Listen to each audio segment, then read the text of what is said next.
বঙাইগাঁৱৰ যোগীঘোপাৰ দুগ্ধনাথ পাহাৰৰ গুহালৈ যোৱা পথৰ দুৰৱস্থা। পথৰ বিধ্বস্ত ৰূপে জ্বলা-কলা খুৱাইছে যোগীঘোপাবাসী ৰাইজক। এজাক বৰষুণতে পুখুৰী সদৃশ হৈ পৰে পথছোৱা। শীঘ্ৰে পথছোৱা মেৰামতি কৰাৰ দাবী ভুক্তভোগী ৰাইজৰ। এই সন্দৰ্ভত সবিশেষ জনাব খাদেমুল হুছেইনে। হয়, নিশ্চিতভাৱে আপুনি ইতিমধ্যে উল্লেখ কৰিছে যে এটি পথে এতিয়া জ্বলা-কলা খেলাইছে সাধাৰণ জনতাক। আৰু মই এই মুহূৰ্তত উপস্থিত আছোঁ যোগীঘোপাৰ ইছলামপুৰৰ গাঁৱৰ যিটো পথ, সদাব্যস্ত পথ, সেই পথটিত উপস্থিত আছোঁ। আৰু পথটিত বিশেষকৈ ক'ব লাগিব বিভিন্ন স্থানত প্ৰকাণ্ড গাঁতৰ সৃষ্টি হৈছে, যি গাঁতে কিন্তু সঘনাই দুৰ্ঘটনা সংঘটিত কৰি আহিছে। আৰু বিশেষকৈ ক'ব লাগিব এই পথটোৰে যোগীঘোপাৰ ঐতিহাসিক যি গুহা আছে, গুহাৰে যোৱা একমাত্ৰ পথ, আৰু এই একমাত্ৰ পথটিৰ এই অৱস্থা। আৰু মোৰ সতীৰ্থ সহযোগে এই মুহূৰ্তত এই দৃশ্যাংশ দেখুওৱাৰ লগতে ইয়াত বিশেষকৈ এগৰাকী লোক আছে, মই এই এগৰাকী লোকৰ পৰা মই পোনে জানিব বিচাৰিম। এটা সদাব্যস্ত ৰথ আৰু এই প্ৰকাণ্ড গাঁত, এই গাঁতত কিন্তু মই হাঁহ চৰা দেখা পাইছোঁ এই মুহূৰ্তত, কি ক'ব?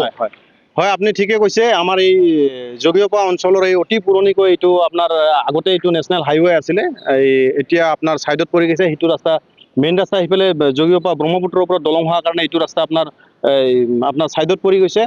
এতিয়া আমাৰ এই ৰাস্তাটো গড়কাপ্তানি বিভাগৰ চকুত পৰা নাই, ছাইডত পৰি ৰোৱাৰ কাৰণে। এতিয়া ইমান বৰষুণৰ ফলত ৰাস্তাটো বেয়া হৈ পৰিছে।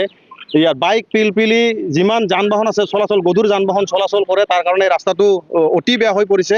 পিলপিলি, টেম্পু, বাইক এইবিলাক পাল্টি হৈ পৰে। গতিকে এই ৰাস্তাটো যাতে আমাৰ গড়কাপ্তানি বিভাগক আমি আপোনালোকৰ মাধ্যমেৰে জনাম, যাতে এই ৰাস্তাটো আমাক সুচলভাৱে পথ চলাচল কৰাৰ কাৰণে ব্যৱস্থা কৰি দিয়ে। ঐতিহাসিক গুহাৰ কথা ক'ব লাগিব, য'ত টুৰিজিম আহে, য'ত পৰ্যটক যথেষ্ট পৰিমাণে প্ৰতি বছৰে আহে। বিশেষকৈ নৱেম্বৰ ডিচেম্বৰত যদি কথা উল্লেখ কৰোঁ, যথেষ্ট পৰিমাণে লোক আগমন ঘটে। কিন্তু এই ধৰণৰ পথ হ'লে আগন্তুক দিনত পৰ্যটকৰ যিটো স্থল, সেই স্থল বাধা আহিব পাৰে নেকি? হয়, আপুনি এইটো ঠিকে জনাইছে। পৰ্যটক স্থলৰ কথা কৈছে যে ঐতিহাসিক এইটো আমাৰ যোগীঘোপা দুগ্ধনাথ পাহাৰত যোগীসকলে বাস কৰিছিল, সন্যাসকলে। ইয়াত বহুত কেইটা গুফা আছে, তাত চাবলৈ অতিকৈ আপুনি হয়তো গম পাব যে মেঘালয়ৰ পৰা বহুত টুৰিজিম ইয়াত আহে, আন ঠাইৰ পৰালৈকে বহুত টুৰিজিম আহে। এই পথটোৰ কাৰণে টুৰিজিমসকলে বহুত কষ্ট হয়, লগতে আমাৰো কষ্ট হয়। হয়তো অনাগত ভৱিষ্যতে এই ৰাস্তাটো অতি বেয়া হ'লে এই টুৰিজিম আমাৰ হয়তো কমি যাব। পিছতে আন কেইবাগৰাকী লোক আছে, মই আপোনাৰ পৰা জানিব বিচাৰিছোঁ, সদাব্যস্ত এটা পথ, এই পথটিৰ এই অৱস্থা, কি ক'ব? নাই, ইয়াতে আমাৰ এই পথটো বহুত পুৰণা পথ। যোগীঘোপাৰ মেইন যিটো আপোনাৰ পথ, ব্ৰিজ হোৱাৰ আগৰ পৰা এইটো পথ আছিল যোগীঘোপাৰ। আৰু এই পথটো আজি ভাঙি একদম মানে বহুত গাঁত হৈ গৈছে, ৰাস্তাবিলাক বেয়া হৈ গৈছে। ইয়াতে বাহিৰৰ পৰা মানুহ আহে। বিশেষকৈ ব্যৱসায়িক দিশটো ইয়াত জড়িত হৈ আছে। ইয়াত যথেষ্ট পৰিমাণে ব্যৱসায় প্ৰতিষ্ঠান আছে, য'ৰ পৰা চৰকাৰে যথেষ্ট পৰিমাণে টেক্সো পায়। তাৰ পিছতো কিন্তু এলাহী কিয়? এইটো একচুৱেলি ৰোডটো হয় আপোনাৰ এই ইয়াতে কিছুবিলাক আপোনাৰ ব্যৱসায়ী আহে, ব্যৱহাৰ কৰিব কাৰণে। তাৰ কাৰণে ইয়াতে হেভি ভেহিকেল চলে।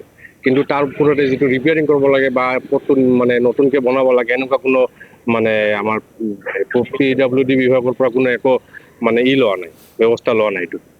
নিশ্চিতভাৱে এই ধৰণে সাধাৰণ যি জনতা আছে, ধন্যবাদ জ্ঞাপন ভুক্তভোগী কৰিছোঁ আপোনাক এই জনতা। মুহূৰ্তত খাদেমুল হুছেইন।